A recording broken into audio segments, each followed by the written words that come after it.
අයුබෝවන් B-Mind මුද්දුකාංගයේ භාවිතය පිළිබඳව අත්වලක් සපයන මෙම වීඩියෝ නැරඹීම සඳහා අපි ඔබට මෙසේ ආරාධනා කරමු. මේදී පළමුවෙන්ම මේ දැක්වෙන අතුරු මුහුණෙහි සිංහල විකල්පය තෝරා proceed බොත්තම මත එබීම මගින් ඔබට මෙම මුද්දුකාංගයේ සිංහල පිටපතයට යොමු විය හැකිය. B-Mind මුද්දුකාංගයේ සිංහල අතුරු මුහුණෙහි ප්‍රධාන බොත්තම් පහක් ඔබට දැකිය හැකිය. ඉන් පළමුවෙන් චිත්ත, දෙවන චෛතසික පිළිබඳ උපකාර සහ අපට කියන්න වශයෙන් මෙම බොත්තම් ඔබට දැකිය හැකිය. දැන් අපි B-Mind මුද්දුකාංගය පිළිබඳ තරමක් දැනුවත් වෙමු. මේ සඳහා පිළිබඳ බොත්තම ඔබන්න. B-Mind යනු තේරවාද බුදුදහමේ එන අභිධර්මයට අනුව සම්පාදනය කළ මනසේ හැසිරීම පිළිබඳ අධ්‍යයනයට යොදාගත හැකි මුද්දුකාංගයකි. මෙම මුද්දුකාංගය ජනරල් සර් ජෝන් කොතලාවල ආරක්ෂක විශ්වවිද්‍යාලයෙහි පරිගණක පීඨයේ මූලිකත්වයෙන් නිර්මාණය කළ සමූහ ව්‍යාපෘතියක ප්‍රතිඵලයකි. B-Mind මුද්දුකාංගයේ මනෝවිද්‍යාඥයින්, උපදේශකයන්, නායකත්ව පුහුණුකරුවන්, භාවනා පුහුණුකරුවන්, භාවනා පුහුණුවන්නන්, දහම් පාසල් ගුරුවරුන්, දහම් පාසල් සිසුන් හා මනසේ හැසිරීම පිළිබඳ අධ්‍යයනය කරන සැමට බොහෝ සෙයින් ප්‍රයෝජනවත් වනු ඇතැයි අපි විශ්වාස කරමු. මෙම මුද්දුකාංගයේ භාවිතා කරන ඔබට අභිධර්මයේ පිළිබඳ මූලික දැනුමක් තිබීම අත්‍යවශ්‍ය වේ. ඒ සඳහා ඔබට රේණුකානේ චන්දවිමල මහනා හිමියන් විසින් රචිත අභිධර්මයේ මූලික කරුණු, අභිධර්ම මාර්ගය වැනි ග්‍රන්ථයක් හෝ අමරදාස රත්නපාල මහතා විසින් රචිත අභිධර්මාර්ථ ප්‍රදීපිකා නැමැති ග්‍රන්ථය මෙහිලා යෝජනා කිරීමට අපි කැමැතියි. අභිධර්මයට අනුව මනස අඛණ්ඩව ගලා යන සිත් පරම්පරාවක් වශයෙන් ගැනීමට පුළුවන්. මෙම සිත්වල ගති ලක්ෂණ චෛතසික මගින් තීරණය වන බව අභිධර්මයේ සඳහන් වේ. චෛතසික සඳහා උදාහරණ ලෙස වේදනාව, සංඥාව, ප්‍රීතිය, ලෝභය, මානය, ඊර්ෂ්‍යාව, සැකය, ශ්‍රද්ධාව හා ප්‍රඥාව වැනි මානසික ගති ලක්ෂණ දැක්වීමට පුළුවන්. මෙම B-Mind මුද්දුකාංගය මගින් ඔබට ප්‍රධාන පරිශ්‍රණ දෙකක් සිදු කළ හැකිය. එනම් ඔබ විසින් තෝරා ගනු ලබන සිතක යෙදෙන චෛතසික මොනවාද යන්නත්, ඒ අතරම ඔබ විසින් තෝරා ගනු ලබන චෛතසික සමූහයක් මගින් නිර්මාණය වන සිත් මොනවාද යන්නත් ප්‍රධාන වශයෙන් අධ්‍යයනය කිරීමට පුළුවන්. මෙම මුද්දුකාංගයේ ඔස්සේ ඔබට චෛතසික 52ක් මගින් සිත් 121ක් හෝ 89ක් නිර්මාණය වන ආකාරය අභිධර්මයේ සිද්ධාන්ත වලට අනුව අධ්‍යයනය කළ හැකිය. දැන් අප B-Mind මුද්දුකාංගයේ මගින් අභිධර්මයේ චිත්ත කාණ්ඩය පිළිබඳව අධ්‍යයනය කරමු. දැන් මෙම අතුරු මුහුණට ඔස්සේ ඔබට කාමාවචර සිත්, රූපාවචර සිත්, අරූපාවචර සිත්, ලෝකෝත්තර සිත් වශයෙන් ප්‍රධාන කාණ්ඩ හතරක් යටතේ සිත් නිර්මාණය වන බව දැක ගැනීමට පුළුවන්. තවදුරටත් එක් සිත් කාණ්ඩයක් ඔස්සේ උපකාණ්ඩ දැක්වෙන බවද මෙම අතුරු මුහුණෙන් දැකගත හැකිය. උදාහරණයක් ලෙස කාමාවචර සිත්, අකුසල සිත්, අහේතුක සිත්, කාමසෝබන සිත් වශයෙන් තවදුරටත් වර්ගීකරණය වී ඇත. මේ අතර ඔබ කාමසෝබන සිත් තෝරාගත්තොත් ඒවා තවදුරටත් කුසල සිත්, විපාක සිත්, ක්‍රියා සිත් වශයෙන් බෙදා දක්වන බව මෙහිදී දැකිය හැකිය. මෙම සිත් ප්‍රධාන කාණ්ඩ හතර සලකා බලන විට කාමාවචර සිත් යනු කාම ලෝකවල වෙසෙන දෙවියන්, මිනිසුන්, තිරිසන් සහ නිරිසතුන් හට පහළ වන සිත් වශයෙන් හඳුන්වනු ලැබේ. රූපාවචර සහ අරූපාවචර සිත් බ්‍රහ්ම ලෝකවල වෙසෙන බ්‍රහ්මයන්ට පහළ වෙන සිත් වශයෙන්ද, ලෝකෝත්තර සිත් මාර්ගඵලලාභී උතුමන්ට පහළ වන සිත් වශයෙන්ද ධර්මයට අනුව හඳුන්වා දී ඇත. දැන් අප මෙම මෘදුකාංගෙහි එක් භාවිතයක් පිළිබඳව සලකා බලමු.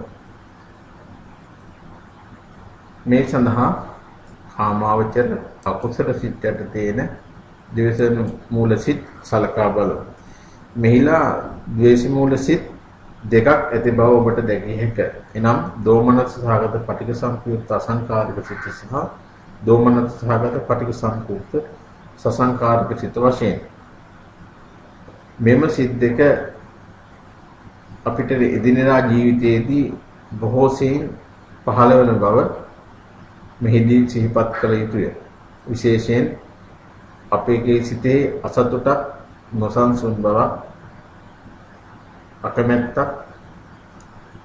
පසුතැවීමක් වැනි මානසික තත්ත්ව ඇතිවන විට මෙම සිත් දෙකින් එකක් පහළ වීම සාමාන්‍යයෙන් සිදුවේ. දැන් මෙම දෝමනස්ස සහගත පටිඝ සම්පයුක්ත අසංකාරික සිත තෝරා එහි යෙදෙන චෛතසික මොනවාද යන්න අපට මෙසේ විමසා බැලීමට පුළුවන්කම තිබෙනවා. මේ අනුව මෙම සිතෙහි චේතනා, ඒකාග්‍රතා, ඡන්ද, පස්ස, උද්ධච්ච, මච්චරිය ආදී වශයෙන් වූ චෛතසික 20ක් පහළ වෙන බව දැක ගැනීමට පුළුවන්කම තිබෙනවා. දැන් අපි නැවත ආරම්භයේ බොත්තම මතයේ බීම මගින් වෙනත් සිතක එම සිත් දෙකෙන් අනික් සිතෙහි යෙදෙන චෛතසික මොනවාද යන්න මෙසේ විමසා බලමු. මේ ආකාරයට ඔබට අවශ්‍ය නම් අනිකුත් සිත්වල යෙදෙන චෛතසිකත් විමසා බැලීමට පුළුවන්කම මෙම මුද්දුකාංගය මගින් සපයා තිබෙනවා. උදාහරණ ලෙස රූපාවචර සිත් යටතේ එන විතක්ක විචාර ප්‍රීති සුඛ ඒකදා සහිත ප්‍රථම ඥාන කුසල සිතෙහි චෛතසික 35ක් යෙදෙන බව මෙහිදී ඔබට දැක ගැනීමට පුළුවන්. ඊළඟට අපි චෛතසික කාණ්ඩය භාවිතය පිළිබඳව බීමයින් මුද්දුකාංගය ඔස්සේ විමසා බලමු. ඇත්තටම චෛතසික කාණ්ඩය පිළිබඳ පරිශ්‍රණ චිත්ත කාණ්ඩය පිළිබඳ පරිශ්‍රණ වලට වඩා තරමක් සිත් ගන්නා සුළු ඒවා බව සඳහන් කරන්න අවශ්‍යයි. චෛතසික දක්වන අතුරු මුහුණත ඔස්සේ අපට චෛතසික 52ක් දැක ගැනීමට පුළුවන්. මෙම චෛතසික 52 අන්‍ය සමාන චෛතසික 13ක්, අකුසල චෛතසික 14ක්, සෝමන චෛතසික 25ක් වශයෙන් ප්‍රධාන කාණ්ඩ 3ක් යටතේ වර්ග කර තිබෙනවා. මෙම වර්ග කිරීම යටතේ තවත් උපකාණ්ඩ මෙහිදී දැක ගැනීමට ඔබට හැකි වෙනවා. උදාහරණ ලෙස අන්‍ය සමාන යටතේ සබ්බචිත්ත සාධාරණ ප්‍රකින්නක යන කාණ්ඩ දෙකක්, අකුසල යටතේ අකුසල සාධාරණ ලෝභ ත්‍රික, දෝෂ ත්‍රික ආදී වශයෙන්ද චෛතසික තවදුරටත් බෙදා වර්ග කර තිබෙන බව ඔබට මෙහිදී දැක ගැනීමට පුළුවන් වෙනවා. මෙහිලා අකුසල චෛතසික 14 අප විසින් අකුසල ක්‍රියාවක් සිදු කරන විට අනිවාර්යයෙන්ම යෙදෙන අතර සෝබන චෛතසික 25 අප විසින් කුසල ක්‍රියාවක් සිදු කරන විට අනිවාර්යයෙන්ම යෙදෙන බව සඳහන් කළ යුතුයි. මේ අතර අන්‍ය සමාන චෛතසික 13 අකුසල මෙන්ම සෝබන සිත්වලද පොදුවේ යෙදෙන බව අභිධර්මයේ සඳහන් වෙනවා. මෙම අන්‍ය සමාන චෛතසික 13 අතරින් 7ක් අනිවාර්යයෙන්ම ඕනෑම සිතක යෙදෙන අතර ඉතුරු චෛතසික 6 ඒ සිතට අනුව අවස්ථාවට අදාළව යෙදෙන බව ධර්මයේ සඳහන් වෙනවා. දැන් අප නැවත ආරම්භයේ බොත්තම් මත එබීම මගින් පරීක්ෂණයක් ආරම්භ කරමු. මේ සමග ඔබට පළමු සබ්බචිත්ත සාධාරණ චෛතසික තෝරන්න යන පණිවිඩයේ තිරේ මත දැක ගැනීමට පුළුවන්. දැන් අපි සිතමු සබ්බචිත්ත සාධාරණ පමණක් යෙදෙන කිසියම් සිත් තිබේද යන්න ඔබට විමසා බැලීමට අවශ්‍යයි කියා.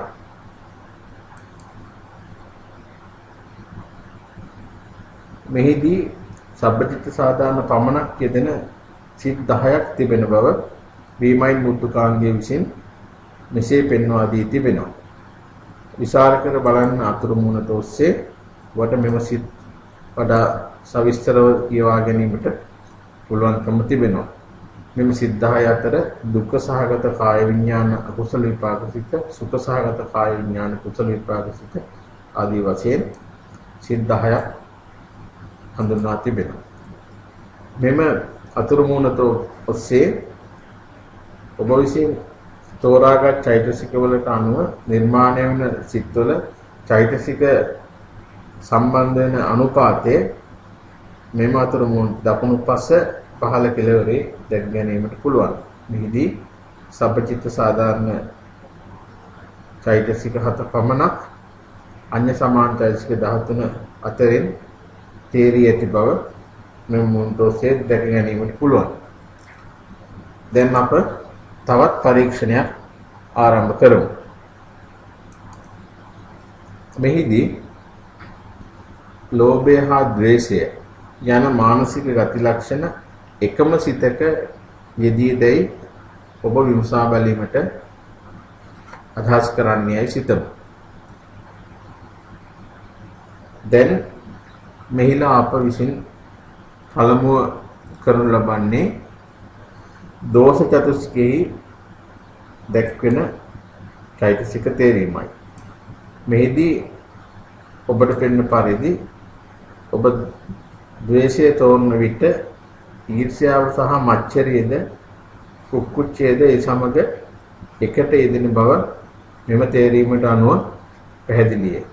එනම් අප තුළ ද්වේෂ සිතක් උපදින විට එහි පසුබිමෙහි ඊර්ෂ්‍යාවේ මච්චරිය සහ කුක්කුච්චයේ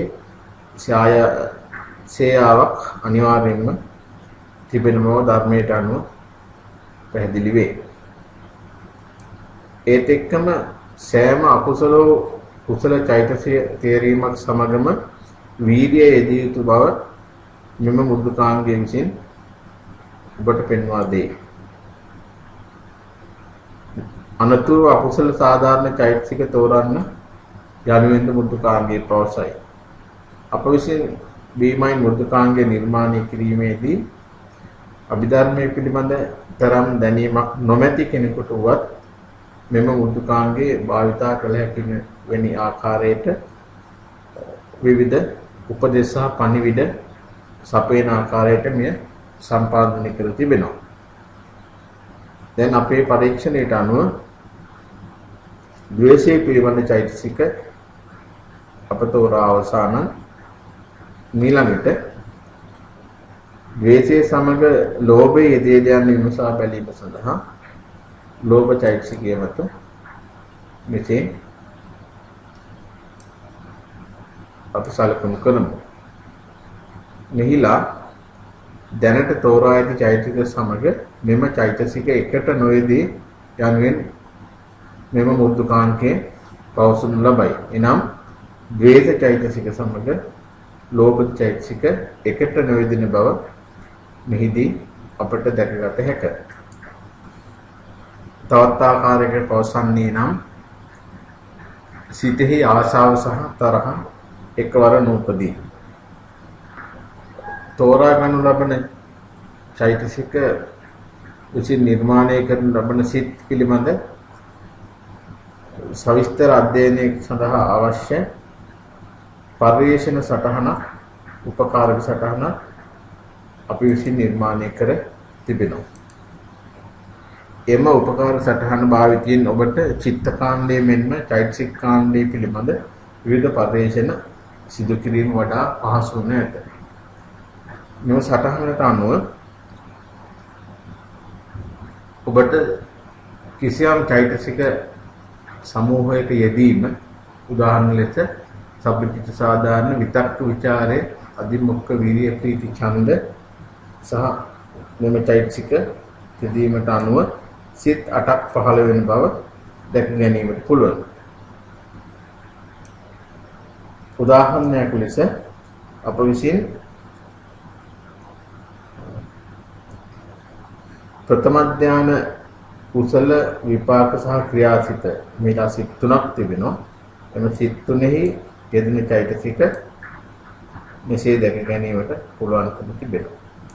දැන් අප විසින් මෙම ප්‍රථම ධානය කුසල විපාක ක්‍රියා සිතෙහි යෙදෙන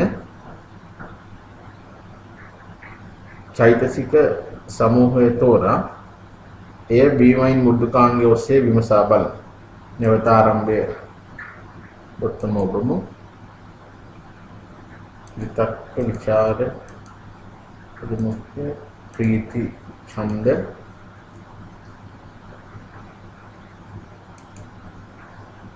සෝබන සාධාරණ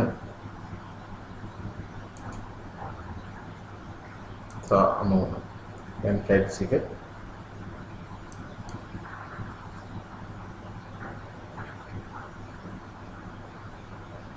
මෙම චෛතසික සංයෝජනයට අනුව සිත් පහක් නිර්මාණය වන බව මෙම මුද්දුකාංගය විසින් පෙන්වා දී ඇත.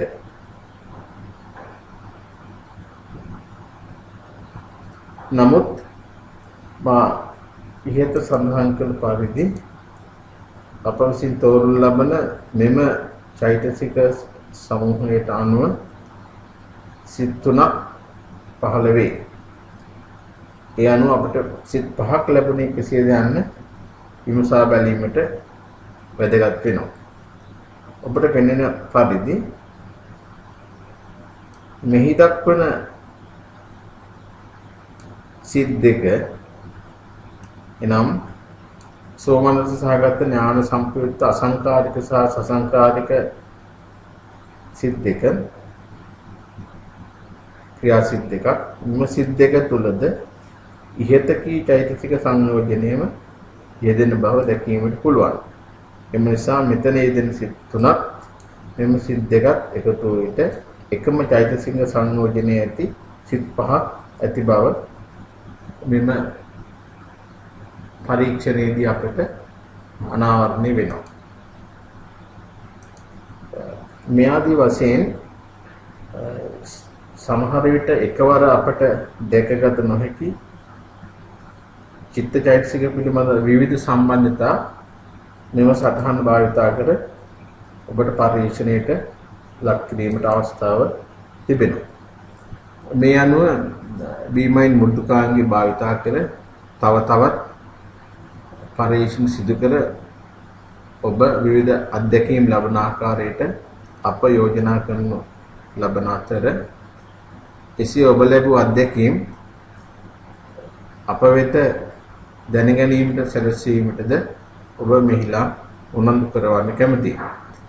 අප විසින් යෝජනා කළ ඉහත පරීක්ෂණ සටහන භාවිතා කර ඔබට විවිධ පරීක්ෂණ චිත්ත සහ චෛතසික පිළිබඳ විවිධ පරීක්ෂණ සිදු කිරීමට අවකාශ තිබෙනවා. ඔබට මේ පරීක්ෂණ කිරීමේදී අමතර උපකාර අවශ්‍ය නම් මෙම මුද්දුකාංගී එන උපකාර පිටුව කියවන්න. මෙම උපකාර පිටුවට අනුව පරීක්ෂණ සඳහා සිංහලෙන් ලියවුණු අත්වලක් පරීක්ෂණ සඳහා ඉංග්‍රීසියෙන් ලියවුණු අත්වලක් මෙම මුද්දුකාංගය සම්පාදනය කිරීම සඳහා මූලික වූ සෛද්ధాంతిක පසුබිම පිළිබඳ පරීක්ෂණ සටහනක් සහ මහාචාර්ය රේණුකාණී චන්දිවිමල මහානා හිමියන් විසින් රචිත අභිධර්ම මාර්ගය නැමැති ග්‍රන්ථිහි පිටකටද මේ සමග ඔබට භාවිතා කිරීමට පුළුවන්කම තිබෙනවා. මෙම සියලුම උපකාරක ද්‍රව්‍ය අප පරිගණක පීඨයෙහි වෙබ් අඩවිය ඔස්සේ ඔබට බා ගැනීමට හැකියාව තිබෙනවා. ඔබ විවිධ පරීක්ෂණ මෙසේ සිදු කිරීමෙන් අනතුරුව ඔබගේ අත්දැකීම් අපට කිරීමට කාරුණික වන්න. එසේ පවසන ඔබගේ අත්දැකීම් මෙම මෘදුකාංගය තවදුරටත් වැඩි දියුණු කිරීම සඳහා බෙහෙවින් ප්‍රයෝජනවත් වන බව කරුණාවෙන් සලකන්න. ඔබට ස්තුතියි.